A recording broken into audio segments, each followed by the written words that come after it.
প্রতি বছরের মতো এবারও কাশীপুর উদ্যানবাটিতে কল্পতরু উৎসব পালন হয়েছে। নাম, অর্থ, প্রতিপত্তি, যশ, খ্যাতি নয়, সেদিন ঠাকুর সকলকে চৈতন্য দিয়েছিলেন। জানেন কি এই কল্পতরু? কেনই বা ঠাকুর এই দিন কল্পতরু রূপে আত্মপ্রকাশ করেছিলেন? প্রচলিত বিশ্বাস অনুযায়ী কল্পতরু স্বর্গের একটি বিশেষ বৃক্ষ। তার কাছে যা চাওয়া যায় সব পাওয়া যায়।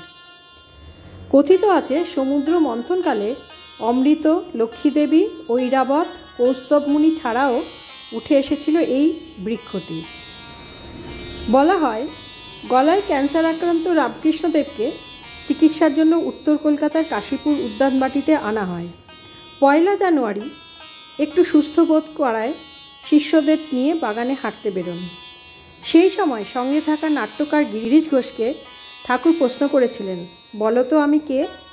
গিরিশ ঘোষ উত্তরে তাঁকে মানব কল্যাণের জন্য মর্তে অবতীর্ণ অবতার বলে সম্বোধন করেন। সেই উত্তর শুনে ঠাকুর বলেন, আমি আর কি বলবো, তোমাদের চৈতন্য হোক। এরপর ঠাকুর সমাধিস্থ হয়ে যেসব শিষ্যকে স্পর্শ করেছিলেন প্রত্যেকেরই সেই মুহূর্তে অদ্ভুত এক আধ্যাত্মিক অনুভূতি হয়েছিল। 1886 সালের 1 জানুয়ারি ঠাকুর তার অবতার রূপ প্রকাশ করেছিলেন বলে বিশ্বাস। সেদিন তার ভক্তরা তার কাছে যা প্রার্থনা করেছিলেন ঠাকুর সকলের মনোবাঞ্ছা পূর্ণ করেছিলেন। এই ঘটনার কিছু মাস পর ঠাকুর মহাসমাধিতে নিমগ্ন হন। রামকৃষ্ণ পরমহংসদেবের এক শিষ্য রামচন্দ্র দত্ত ব্যাখ্যা করে বলেছিলেন, সেই দিন রামকৃষ্ণ হিন্দু পুরাণে বর্ণিত কল্পতরুতে পরিণত হয়েছিলেন।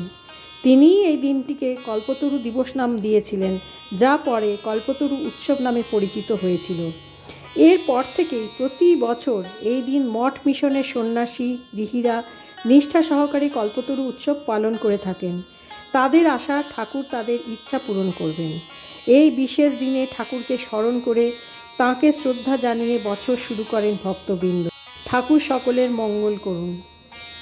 ভিডিওটি ভালো লাগলে লাইক, কমেন্ট, শেয়ার ও সাবস্ক্রাইব করার অনুরোধ রইল। ভালো থাকবেন।